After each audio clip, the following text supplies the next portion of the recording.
안녕하세요. 엄마가 읽어줄게입니다.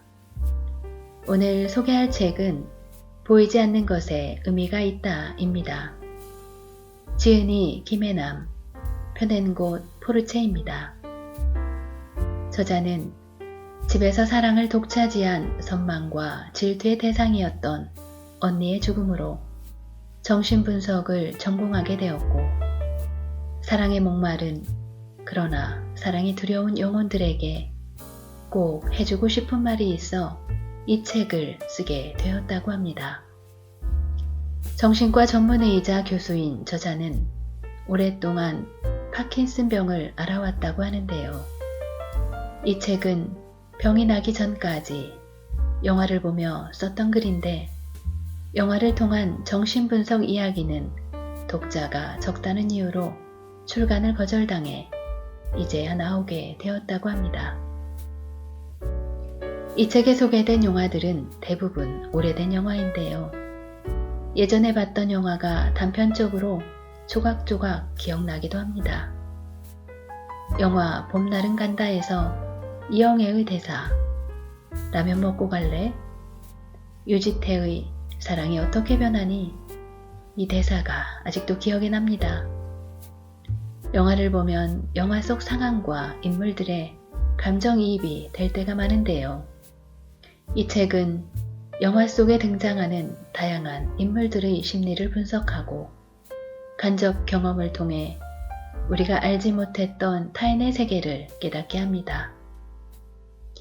그럼 책 속으로 들어가 보겠습니다. 구독, 좋아요, 알림 설정은 저에게 힘이 됩니다. 사랑의 종말이 마치 죽음처럼 느껴질 때. 봄날은 간다. 허진호 2001. 시련은 일종의 죽음이다. 그것은 사랑하는 사람의 죽음이며 사랑받았던 자신의 죽음이고, 둘이서 창조했던 한 세계의 죽음인 동시에 그토록 꿈꿨던 이상적인 사랑의 죽음이기도 하다. 그래서 시련은 때로 죽음보다 더한 고통으로 다가온다. 젊은 베르테르가 실현당한 후 권총 자살로 생을 마감한 것도, 까미오 끌로델이 로댕과 결별한 뒤 정신병원에 갇혀 비운의 생을 보낸 것도 바로 이런 이유에서다. 이렇게까지 극단적인 경우는 아니더라도 시련은 분명 우리가 살아가면서 겪는 커다란 고통 중 하나다. 많은 연인이 헤어진 후 눈물과 고통으로 밤을 지샌 경험이 있을 것이다. 그러나 흔히 말하듯 아픈 만큼 성숙해지는 것도 사실이다. 인생이라는 여행에서 종종 마주하는 이 험난한 산행에서 우리는 무엇을 배우고 얻어가게 될까? 시련의 산을 한번 넘어선 사람은 앞에 놓인 또 다른 산을 오를 수 있는 재력이 생길 것이다. 산속에서 무엇을 만나는지 알게 됐기 때문에 다음 산행에서 예상된 위험을 피할 수 있고, 어떤 산이 오를 만한 가치가 있으며 진정한 아름다움을 간직하고 있는지 볼 수 있는 시야도 생긴다. 그리고 산 정상에서 발견한 가치를 토대로 다음 여행을 더욱 의미 있게 계획할 수도 있을 것이다. 우리가 사랑할 때 자아가 확장되는 경험을 하는 것처럼 우리는 사랑을 잃어버릴 때 자아가 수축하고 감소하는 것을 느끼게 된다. 사랑할 때 느낀 충만함이 마치 환상이었던 것처럼 허탈하고 공허해지는 것이다. 사랑 중에 느꼈던 합체의 희열은 반대로 실현 후의 외로운 자아를 더욱 상처받기 쉬운 상태로 만든다. 연인이 함께 만든 우리라는 세계는 이제 나라는 원소로 환원된다. 자신만이 상대방의 유일한 사랑이라 여겼던 행복감이 사라지고 고갈되고 무가치하며 무의미한 자신만이 홀로 남는다. 시련은 단순히 사랑하는 사람을 잃은 상실감에 그치지 않고 한 사람의 자아중심부를 강타하여 그것을 흐트리고 부수어 버리기도 한다. 그래서 시련의 감정은 더욱 복잡해질 수밖에 없다. 시련은 누구에게나 언제든지 닥칠 수 있는 일이다. 헤어짐은 사랑이 시작할 무렵에도, 사랑이 오랜 기간 유지된 후에도, 혹은 결혼 후에도 올 수 있다. 한순간의 사랑이 식을 수도 있겠지만 보통 그 일은 금방 눈치채지 못할 만큼 서서히 일어난다. 사랑이 식어서 어떤 행동을 한다기보다는 기존에 했던 행동을 조금씩 안 하는 것으로 드러나기 때문이다. 애정어린 애칭을 부르는 횟수가 줄어들고 상대에게 관심이 적어지고 이 문제에 관해 대화하기를 회피한다. 변화를 눈치챈 쪽에서는 내심 불안하지만 처음에는 그 사실을 완전히 받아들이지 못하고 부인한다. 그러다가 점점 연인의 마음이 멀어지고 있다는 것을 느끼고 더 이상 할 수 있는 일이 없다는 것을 깨닫는다. 그리고 마침내 상대가 더 이상 당신을 사랑하지 않는다고 통보하면 물러날 것 없이 현실을 맞닥뜨리게 된다. 사랑하는 사람의 마음이 내게서 떠났다는 것을 직면하고 인정하는 데에는 오랜 시간이 걸릴 수도 있다. 이 사실을 인정하고 싶지 않은 간절한 희망이 현실에 대한 판단을 왜곡시키기도 하기 때문이다. 어떠한 대가를 치르더라도 연인을 붙잡아두고 싶은 마음에 상상력을 동원하여 사태를 이해하려고 노력할 수도 있을 것이다. 마치 사랑을 시작할 때 상대방을 자신의 상상대로 이상화했던 것처럼 이때 우리는 사랑이 끝났다는 명백한 신호를 읽지 않으려 하고 반대로 사랑이 회복될 수 있다고 여겨지는 모든 거짓된 신호에 집착한다. 거짓 희망으로 자신을 괴롭히고 이미 깨어진 혼자만의 약속에 매달리게 된다. 자신이 완전히 버림받았다는 걸 깨달은 후에도 현실을 외면하며 우리의 이별에 다른 이유가 있다는 착각을 붙잡으려 노력하기도 한다. 그 사랑은 자신의 모든 희망이요 야망이며 존재 이유였기 때문이다. 끝내 일방적인 이별을 통보받은 뒤에 우리가 할 수 있는 선택은 두 가지 정도다. 현실을 직면하고 이별 후에 오는 모든 것을 받아들일 준비를 하거나 현실을 부정하며 여전히 신락 같은 희망에 매달리는 것이다. 떠나간 사랑을 붙잡기 위해 우리는 할 수 있는 모든 방법을 동원하여 상대의 마음을 돌려놓으려고 애쓴다. 선물 공세, 지킬 수 없는 약속, 혹은 무관심한 척 질투심을 자극하는 방법을 쓰기도 하지만 이러한 시도는 자신을 더 상처 입히는 결과로 이어질 때가 많다. 반대로 시련을 받아들이고 사랑을 포기할 때 우리는 자신이 사랑했던 사람이 실은 별 가치가 없었다는 사실을 확인하려고 노력하기도 한다. 하지만 자신의 사랑이 일시적이었으며 내 연인이 그렇게 가치 있는 사람이 아니었다는 것을 인정하게 되면 이번에는 내 사랑의 근거가 그만큼 빈약했다는 사실에 두려움을 느끼게 된다. 일반적인 사랑의 종말은 결국 희망을 거두고 무감각과 우울을 번갈아 경험하다가 회복되는 과정을 밟는다. 이 고통스러운 과정에서 자신도 제어할 수 없는 행동에 몰입하기도 한다. 수시로 전화를 걸어 목소리를 듣거나 관심을 끌기 위해 사고가 난 것처럼 거짓말을 하거나 상대가 있을 만한 곳을 찾아다니며 우연한 만남을 가장하는 것처럼 말이다. 연애할 때 상대방을 떠올리면 세상에 무서울 것이 없이 자유로워지는 느낌을 받았던 것과 달리 그에 대한 생각은 이제 우리를 속박한다. 그리고 결국 현실을 인정하게 되면 무기력감에 주체할 수 없는 분노를 느끼기도 한다. 이 모든 과정은 사실 우리가 사랑하는 사람의 죽음에 대해 보이는 애도 과정과도 비슷하다. 영국의 심리학자 볼비는 애도 과정을 4단계로 구분했는데 첫 번째 단계는 죽음을 받아들이지 않고 부정하는 것이다. 두 번째 단계는 죽은 사람을 매우 그리워하고 집착하는 것. 세 번째 단계는 인생의 의미를 잃은 듯 절망하는 것이다. 그리고 마지막으로 상실의 통증을 이겨내고 현실로 복귀하며 회복의 단계를 겪는다. 그런데 실현의 과정도 이와 비슷한 코스를 밟는다. 실현 역시 가장 사랑했던 사람에 대한 일종의 죽음이자 동시에 그에게 사랑받던 자신의 죽음이기도 하기 때문이다.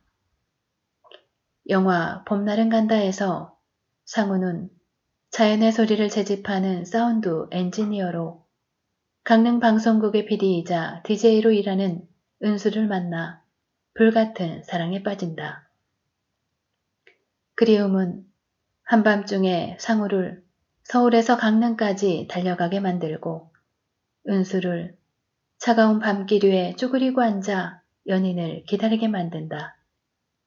그러나 영원할 것 같았던 둘의 사랑이 삐걱거리면서 은수는 차갑게 돌아서고 혼자 남은 상우는 실연의 고통에 어쩔 줄 모른다.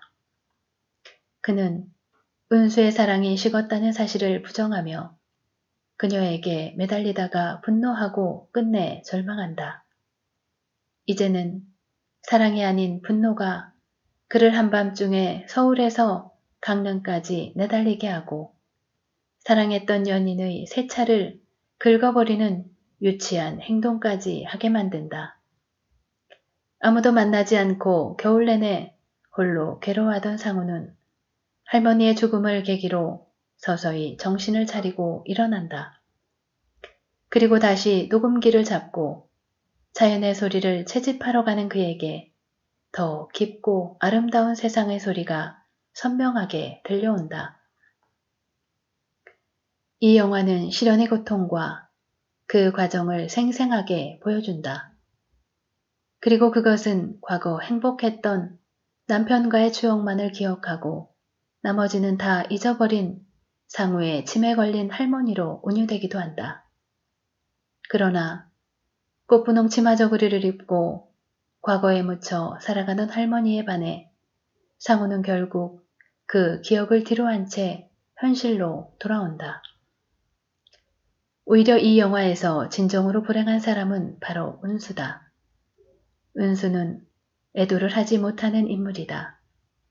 한순간 불같은 사랑에 빠졌다가 그 열정이 식으면 곧 다른 사랑을 찾아 떠난다. 그녀에게 모든 사랑은 똑같은 방식으로 반복되며 타인의 감정과 고통에 공감하는 능력은 결여되어 있다. 어찌 보면 열정적인 사랑이라는 꿈에 파묻힌 채 짐에 걸린 할머니와 같은 세계를 살아가는 셈이다. 상우가 진흙탕 같은 실연의 고통에서 벗어나 세상의 아름다운 소리를 다시 듣게 될 때까지도 은수는 여전히 쳇바퀴 같은 세계에서 벗어나지 못하고 머물러 있다. 사실 실연의 과정에서 가장 근본적이고 보편적인 고통은 아무에게도 보여주지 않았던 자신의 내면 깊은 부분을 상대에게 보여주었다는 사실에서 비롯된다. 내가 지니고 있던 어둡고 부적절한 것조차 모두 들여다보고 나를 사랑했던 사람을 통해 자존감을 넘어 자기 정체성을 확인받았던 사람이라면 그 사랑의 고통은 배가 될 수밖에 없다. 그러나 대부분의 사람이 결국은 고통을 이겨내고 회복한다. 한바탕 감정의 회오리를 겪고 난 뒤 이제 그 사랑은 마음속 한편의 영상 테이프로 남는다. 그리고 이후에 어떤 사건이 그것의 재상영을 멈출 때까지 테이프는 희미하고 몽롱하게 남아 계속 홀로 상영되고 있다. 우리의 내부 어딘가에 남아 우리의 정서와 정체성을 형성하는데 어떠한 역할을 하게 되는 것이다. 사랑은 때로 슬프고 쓰라리게 끝나지만 그럼에도 우리가 누렸던 기쁨과 여러 변화는 사랑이 끝난 후에도 여전히 가치 있는 경험으로 남는다. 불행하게 끝난 사랑이라 한들 그 경험이 남긴 것마저 전적으로 부정적인 것은 아니다. 어떤 성공적이지 못한 사랑은 성장을 촉진시키고 자아를 확장시키기도 한다. 물론 이러한 효과는 몇 달이나 몇 년 후에 입증될 수도 있지만 말이다.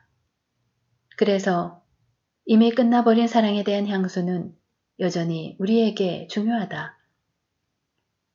우리는 지나간 사랑을 회상할 때 표면에 드러난 이야기 뒤에 숨겨진 두 번째 이야기를 상상할 수 있다.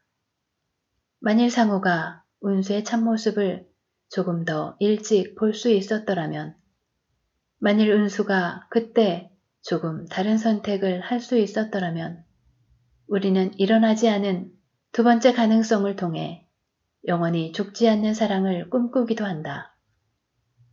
사랑의 실패는 역설적으로 만약 그러지 않았더라면 이룰 수 있었던 완벽한 사랑에 대한 희망을 보증해 주는 셈이다.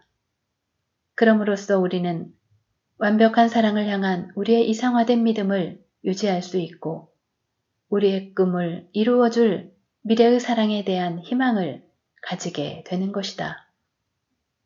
물론 불행한 사랑이 오랫동안 불행한 결과를 가져오기도 한다.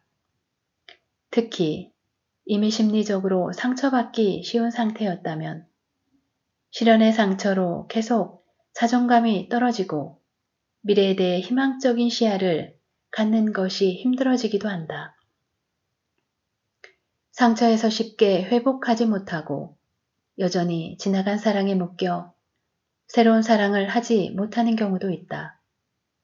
불행한 사랑으로 고통받는 사람의 유형은 매우 다양하기 때문에 특별히 어떤 한 종류의 심리적 문제가 실연 후 사람을 황폐하게 만든다고 단정할 수는 없다.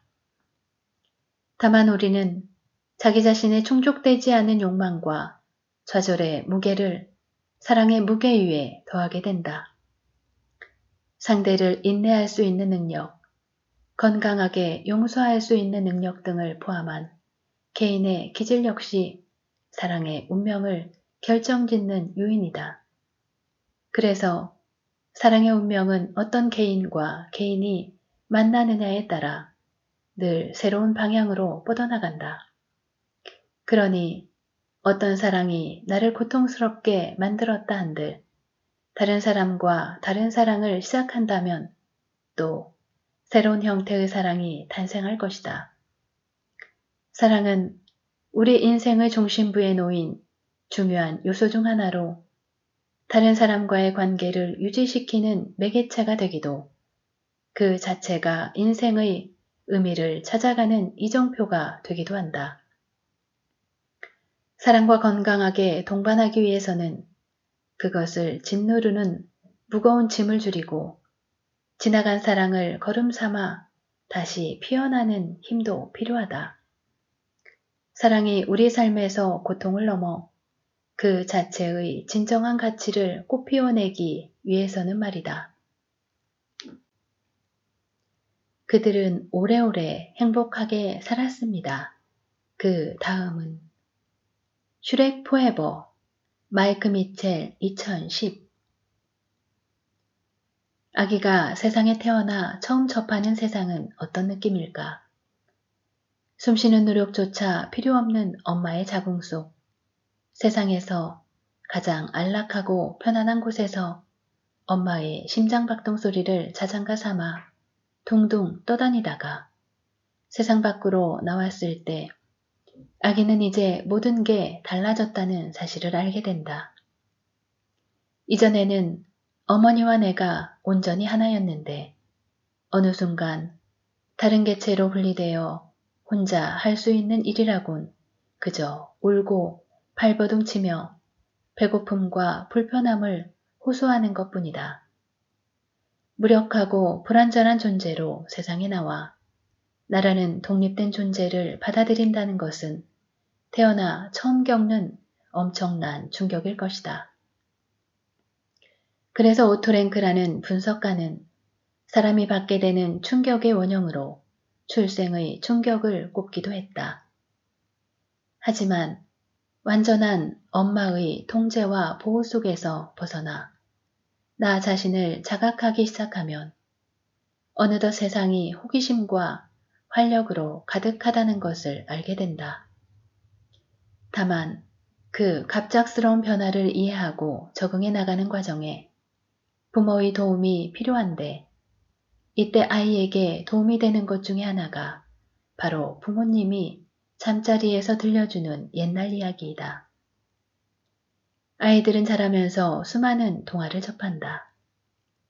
아직 낯설기만 한 세상을 접하고 이해하고 갈등하는 데 있어 동화는 아이들에게 좋은 해결책이자 친구가 되어주는 매개체다. 옛날 옛적에로 시작하는 동화 속에서 아이들은 소중한 동물 친구들을 만나기도 하고 용감한 영웅이 되어 괴물을 물리치기도 하면서 용기를 얻고 꿈꾸는 법과 서로 사랑하는 법을 배운다.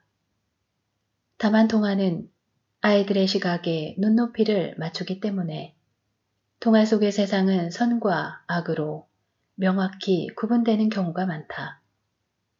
그리고 갖은 고난 끝에 끝내는 선이 이기는 결말을 보여주는 것으로 아이들의 가치관 형성에 많은 영향을 준다.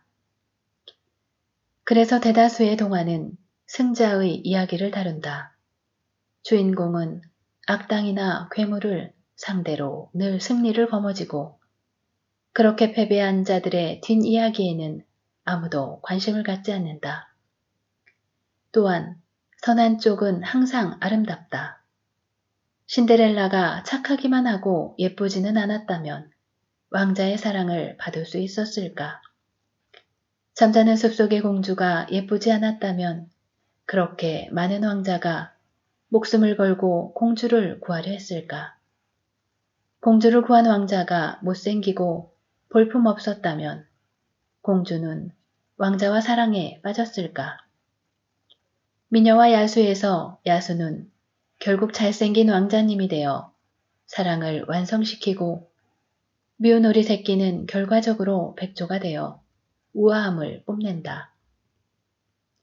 이런 동화들은 아이들이 은연중에 외적인 미에 많은 가치를 두게 만든다.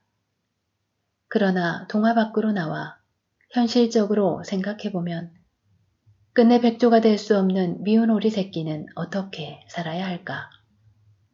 미모와 능력을 겸비하지 못한 평범한 사람들은 또 괴물과 대적할 만한 용기가 없는 소심한 사람들은 어떻게 살아가야 할까? 애석하게도 많은 동화에서 이를 가르쳐 주지 않는다. 그래서 영화 슈렉의 등장은 획기적이면서도 반가웠다. 이번엔 공주님이나 왕자님이 아니라 못생기고 냄새까지 심해 사람들에게 혐오감과 공포감을 주는 괴물 슈렉이 주인공으로 등장한다. 슈렉은 사람들이 자신을 피하는 것을 알기에 외로움에 대한 방어로 괴물 조심이라는 팻말을 걸어놓고 오히려 사람들을 그의 세계로부터 고립시키는 방법을 택했다. 그러던 어느 날 슈렉의 집에 동화를 싫어하는 성주로부터 추방된 동화의 주인공들이 모여든다. 슈렉은 고요한 자신의 일상을 되찾으려다 성주의 꿰매 빠져 동화나라의 공주를 구하러 가고 거기서 결국 공주와 사랑에 빠져 결혼까지 하게 된다. 이 과정에서 고독과 소통에 대한 많은 운유와 고정관념의 파괴가 웃음을 자아낸다. 그리고 결과적으로 마법이 풀린 피오나 공주는 사실 슈렉과 꼭 닮은 추녀였다는 사실도 반전을 준다. 2001년에 개봉한 슈렉은 이후 시리즈 2, 3에 이어 2010년에 슈렉 포에버까지 총 4편의 연작을 선보였다. 마지막으로 개봉한 슈렉 포에버에서는 슈렉과 피오나 공주의 행복한 결혼 생활 그 이후에 현실적인 이야기가 펼쳐지는데 바로 권태기다. 그들은 이후 오래오래 행복하게 살았습니다로 끝나기 마련인 동화의 뒷이야기가 그려지는 셈이다. 새쌍둥이를 낳고 행복한 결혼 생활을 하던 슈렉 부부에게도 차츰 권태로움이 찾아온다. 슈렉은 과거의 자유롭던 시절에 대한 향수를 느끼고 특히 사람들에게 겁을 주며 괴물로 살았던 시절의 짜릿함을 그리워한다. 단 하루만 자유로워진다면을 꿈꾸던 슈렉은 왕국을 차지하려는 악당 럼펠에게 속아 넘어가 그에게 일생의 하루를 팔아치운다. 이것은 마치 젊음을 되찾기 위해 악마에게 영혼을 판 파우스트를 떠올리게 한다. 끊임없이 자신이 가지지 못한 것을 동경하며 자신의 주변에 있는 진짜 소중한 것들을 놓치는 것은 사람이나 괴물이나 마찬가지인 모양이다. 어리석은 인간들이 모두 그러하듯 슈렉 또한 시행착오를 겪고 대가를 치르고 나서야 비로소 자신의 옆에 있는 가족들이 얼마나 소중한지 깨닫는다. 다행히 슈렉은 친구들과 피오나의 도움으로 일생의 하루를 넘긴 대가로 자신의 존재가 사라질 위기를 무사히 극복해낸다. 환상 속의 반란으로 권태기의 실수를 경험하고 현실로 돌아왔으니 럼펠의 속임수가 오히려 행운이었던 셈인지도 모르겠다. 이 영화의 제목은 슈렉 포에버, 말 그대로 슈렉이여 영원하라 라는 뜻이다.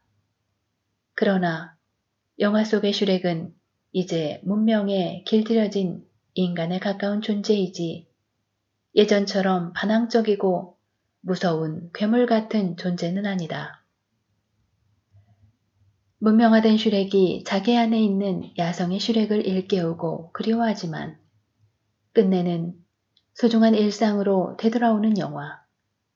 슈렉은 동화 속의 공주님, 왕자님이 아닌 평범한 소 시민들, 심지어 괴물 같은 이들조차 동화에 녹여내어 실제로 우리가 겪는 현실과의 교집합을 자연스레 떠올려보게 한다. 사랑은 청춘의 전유물일까? 그대를 사랑합니다. 추창민 2010 곧 익숙해질 거야. 인생이란 뭐든 익숙해지기 마련이니까.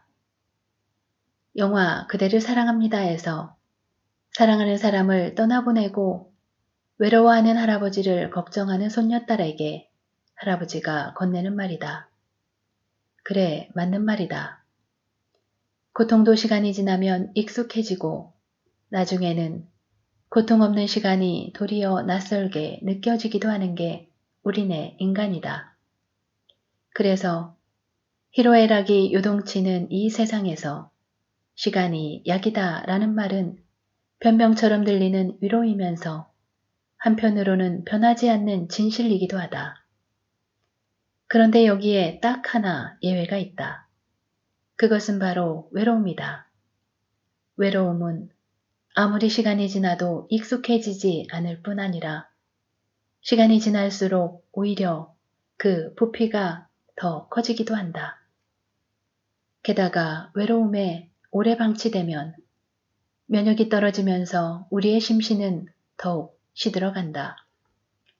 그래서 혼자 사는 사람들이 질병에 자주 걸리거나 평균 수명이 짧아지기도 하는 것이다. 나이가 들어간다는 것은 슬픈 일이다.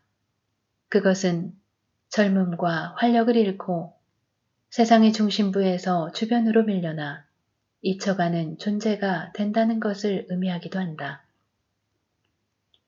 세상은 아랑곳하지 않고 빠르게 변해서 이제 젊은 세대와는 대화가 잘 통하지 않게 된다. 마치 폐기 처분될 날만 기다리는 쓸모없는 고물 오토바이가 된 듯한 기분이 들고 상처받은 자존심은 스스로를 더욱더 방어적으로 만든다. 조그만 일에도 쉽게 분노하고 잔소리를 늘어놓게 되는데 그럴수록 세상은 우리를 더 고립시킬 뿐이다. 자신이 세상에서 필요로 하는 존재가 아닌 듯한 무력감, 아무도 곁에 오지 않으려 하는 것 같은 고독감은 나이를 불문하고 누구에게나 괴로운 일이다. 그것은 스위스의 심리학자 빈스 방거가 말한 벌거벗은 존재, 아무것도 아닌 존재 혹은 벌거벗은 공포로서 차가운 지옥보다 더한 고통을 준다. 이러한 존재론적 외로움의 고통은 나이가 들수록 우리의 눈앞에 또렷이 펼쳐진다. 우리는 그제야 자신이 무엇을 잃어버렸는지 깨닫게 된다. 전에는 옆에 있는 것이 당연하고 때론 귀찮기도 했던 사람. 그 사람이 곁에 있다는 것이 실은 얼마나 감사하고 소중한 일이었는지 말이다. 왜 옆에 있을 때 고맙습니다, 사랑합니다라고 말하지 못했을까? 후회는 회한이 되고 그리움이 되고 또 미안함이 되어 눈물로 흘러내린다. 누군가 나를 걱정해주고 기다려준다는 사실 하나만으로도 우리는 살아갈 이유를 얻는다. 그것이 바로 멀리 있지 않은 행복 그 자체다.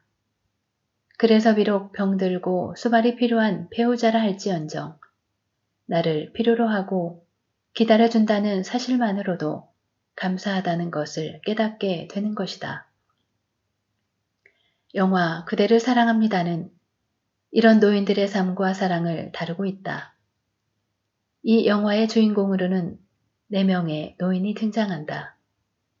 고집센 독설가인 우유배달부 김만석과 이름도 없이 살아온 송이뿐, 그리고 주차관리원 장군봉과 치매 걸린 그의 부인이다. 이 영화에서 4명의 노인 외에 조연들의 역할은 극히 미미하다. 늙은 후에도 사랑이 올까? 이미 산전수전 다 겪고 사랑의 허망함을 일찍부터 경험했는데 사랑은 무슨 사랑, 주책맞게. 많은 노인이 이런 생각을 하면서 노년기를 생의 끝자락에 붙어있는 덤 정도로 여긴다. 그때쯤에는 사랑이라는 감정도 젊은이들의 특권일 뿐 노인의 몫이 남아 있을 리 없다고 포기해 버리기 쉽다. 그러나 주책이든 아니든 사랑은 언제 어디서든 누구에게나 닥쳐올 수 있다. 어느 눈 오는 날 새벽 우유 배달하는 김만석 할아버지와 폐지 줍는 송이뿐 할머니가 미끄러운 골목 비탈길에서 마주친다. 그리고 이제는 모든 열정이 꺼져 푸석거리는 채만 남았다고 생각했던 두 노인의 가슴에는 다시금 사랑의 감정이 조심스레 싹트기 시작한다. 사랑에 빠진 두 노인의 모습은 나이가 무색하게도 영락없이 사랑에 빠진 사춘기 소년소녀의 모습 그대로다. 글을 읽을 줄 모르는 할머니를 위해 할아버지는 그림 편지를 그려보낸다. 무뚝뚝해 보이는 그의 마음에 숨겨져 있던 부드럽고 따뜻한 감정, 그리고 상대에 대한 깊은 배려는 유쾌한 웃음과 버무러져 관객들에게 이슬 맺힌 미소를 띄우게 한다. 이야기의 다른 한 축에서는 치매에 걸린 부인을 돌보며 살고 있는 주차관리원 장군봉 할아버지의 사연이 그려진다. 부인은 치매 때문에 남편도 알아보지 못하지만 할아버지에게 부인에 대한 사랑은 그가 살아야 할 이유가 된다. 사라진 부인을 찾으려고 심장이 터질 듯 뛰어다니는 노인의 걸음마다 길고 험난했던 오랜 세월을 함께한 부인에 대한 넘치는 고마움과 걱정이 물씬 배어 있다. 아무리 잘해도 부인이 준 사랑을 다 갚지 못할 것으로 여기며 살아가고 있는 할아버지는 부인이 없다면 이 구차한 삶을 굳이 연장해 나갈 필요가 없다고 느낀다. 그리고 결국 말기암 진단을 받은 부인과 마지막 저승길마저 길동무가 되어주기로 한다. 늙는다는 것은 죽음이 멀지 않았다는 것을 의미하기도 한다. 뒤늦게 서로의 외로움을 채워줄 사람을 만났지만 더 이상 헤어짐을 감당할 자신이 없는 할머니는 홀로 고향으로 내려가고 이를 바래다주는 노인은 마지막 이별을 묵묵히 감내해내기로 한다. 그러나 이들은 이제 외롭지도 허무하지도 않다. 주변을 둘러보면 서로를 생각해주던 따뜻한 손길의 흔적이 남아있기 때문이다. 그렇게 사랑하는 사람의 추억을 안고 그들은 짧고도 길었던 생을 마감한다. 사실 외로움이라는 주제는 인류 최초의 역사에서부터 기록되어 온 것이다. 여호와 하나님께서 말씀하시기를 아담이 홀로 있는 것이 좋지 않으니 내가 그를 돕는 배필을 만들 것이다. 창세기 2장 18절. 신라권의 저자 존 밀턴은 이에 대해 외로움은 신이 좋지 않은 것으로 명명한 최초의 것이다 라고 말하기도 했다. 아담이 외롭지 않도록 갈비뼈로 이브를 만들어 주었으나 둘이 되었다고 해서 아담과 이브가 외롭지 않은 것은 아니다. 인간은 근본적으로 외로운 존재이기 때문이다. 그러나 각자가 그토록 외로운 존재이기에 서로에게 기대어 인간으로 살아가는 것이다. 결국 인간이란 부대끼고 울고 웃으며 또 서로의 외로움을 달래주고 온기를 나누면서 살아가도록 설계된 존재라고 할 수 있겠다. 런던 대학의 포스비드 박사는 인간을 행복하게 하는 것은 우정과 행복한 인간관계라는 연구조사 결과를 발표했다. 이에 따르면 우리는 남들보다 더 성공하거나 많이 가졌을 때 행복한 것이 아니라 주변에 사랑하는 사람들이 많을 때 더욱 행복해지는 것이다. 그 때문에 노년을 준비할 때 경제적 안정과 신체적 건강 외에도 좋은 이들과의 인연을 가꾸고 이어가는 것이 매우 중요하다. 영화 그대를 사랑합니다는 노인들만의 영화가 아니다. 언젠가 반드시 늙음을 맞이할 우리를 위한 영화이기도 하다.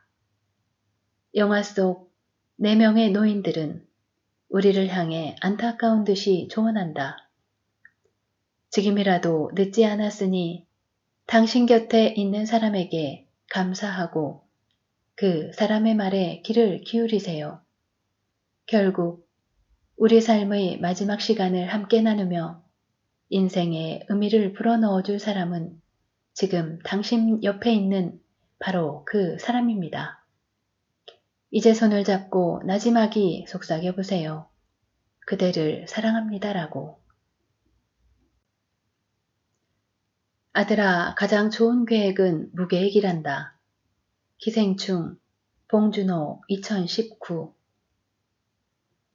나는 그동안 열심히 살아왔다고 나름 자부하고 있었다. 그런데 언제부터인가 점차 걷는 게 힘들어지고 몸이 마음대로 움직이지 않았다. 무엇보다 가장 큰 문제는 자꾸 넘어진다는 것이었다. 그러다 보니 몸의 상처가 아물 날이 없었고 하마터면 눈을 크게 다쳐 큰일이 날 뻔한 적도 있다. 오른쪽 어깨는 습관적 탈골 때문에 수술을 받기도 했다. 그래서 이후 내 옆에는 항상 간병인이 붙어 다니게 되었고 언제부턴가 누군가의 도움 없이는 혼자 일어서는 것도 힘들어졌다. 점차 나에게 일어난 일련의 변화들은 나를 무기력하게 만들었다. 오랜 간호에 지친 가족들의 짜증 섞인 반응을 볼 때면 내가 저들에게 무용지물인 존재가 된 것이 아닌지 또 내가 가족들의 피를 빨아먹는 기생충 같은 존재가 된 것이 아닌지 생각하게 되는 날들도 있었다. 이런 복잡한 마음이 한창일 때 마침 봉준호 감독의 영화 기생충이 개봉했다. 이 영화는 1,000만 관객 돌파는 물론 칸 영화제에서 한국 영화 최초로 황금 종려상을 수상하며 엄청난 화제를 모았다. 그럼에도 막상 영화를 보고 나서는 기분이 그리 좋지 않았다. 영화를 보고 나서 작품으로서의 완성도와는 별개로 어쩐지 마음에 찜찜한 감정이 남는다고 평하는 사람들도 적지 않았다는 것을 보면 이 영화는 어딘가 우리의 불편함을 예민하게 자극하는 구석이 있는 듯하다. 우선 영화에서 직관적으로 기생충을 떠올리게 하는 기택의 가족은 사실상 기생충이라기보다는 사기꾼에 가깝다. 이들은 충분히 사회에서 일을 하고 적응할 수 있는, 즉 다른 사람에게 피해를 주지 않고도 독자적으로 생존할 수 있는 능력을 가지고 있는 사람들이다. 하지만 이들은 더 나은 삶을 원하면서도 정당한 방법으로 차근차근 신분 상승을 꾀하려 하지 않고 오히려 손쉽게 포기해버린다. 별다른 야심이나 계획 없이 다 같이 둘러앉아 피자 박스만 접는 기택 가족의 모습은 교훈적으로 보자면 바람직하지 않을지도 모르지만 한편으로는 팍팍한 오늘날을 살아가는 우리가 공감하게 되는 부분도 있다. 사실 이전 세대만 해도 신분 간의 격차라는 게 개인의 노력에 따라 넘을 수도 있는 벽이었다. 하지만 현대에 이르러서는 어떤가? 사실상 태어나면서부터 빈부에 따라 아이들이 겪게 되는 환경의 차이가 너무 커서 성장할수록 오히려 그 격차는 더더욱 벌어지는 게 현실이다. 마치 인도의 카스트 제도처럼 그 격차를 뛰어넘기 어려워서 개개인이 아무리 열심히 일한다 해도 지하 단칸방에서 부자촌으로의 승급은 거의 불가능에 가깝다고 봐야 한다. 영화에서 이런 가난한 이들은 냄새로 이미 그룹화된다. 기생충에서 기택가족과 대비되는 박 사장의 부자가족은 오히려 착하고 순진한 인물들로 묘사된다. 그들은 사람을 쉽게 믿는다. 그러나 잘 들여다보면 사실 그들이 믿는 것은 그들과 같은 세상에 속해 있다는 걸 보여주는 위조된 학벌이나 고급스럽고 세련된 금박의 명함 같은 것들이다.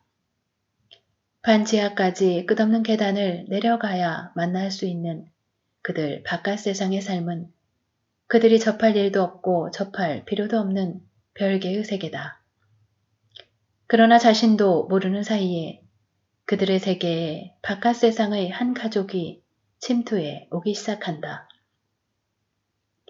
이들 가족의 목적은 돈을 벌어 부자가 되는 것도 아니고 성공해서 명예를 얻는 것도 아니며 사실 아무것도 아니다. 단지 하루 벌어 맛있는 것을 먹을 수 있으면 그뿐. 이들의 철학은 기택의 반복적인 대사로 압축된다. 세상에서 제일 좋은 계획이 뭔 줄 아니? 그건 바로 무계획이야. 계획대로 되는 건 아무것도 없거든. 그런데 부자 가족에게 빌붙는 기택 가족이 아닌 진짜 기생충의 정체가 드러나며 진짜 반전이 나타난다. 이 집의 비밀 지하실에 빚쟁이에게 쫓겨 숨어 살고 있는 인물이 있었다는 사실이 드러나는 것. 가정부였던 문광의 남편인 근세는 지하실에 숨어 아내가 몰래 빼돌린 음식으로 연명하며 말 그대로 그저 생존만을 이어가고 있다.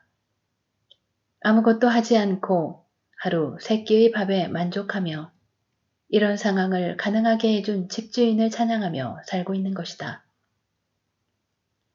이렇게 각기 자신들의 방식으로 생존을 이어오던 가족들은 기생충끼리 서로 자리를 빼앗기지 않으려는 싸움으로 전부 풍비박산이 나버린다. 무엇보다 박 사장에게 기생하고 심지어 그런 삶을 가능하게 해준 그에게 감사하며 살던 근세가 영화 끝자락에는 정원에서 열린 파티에 난입하여 기택의 딸이자 가정교사인 기정을 찌르고 파티를 아수라장으로 만든다는 점이 인상적이다.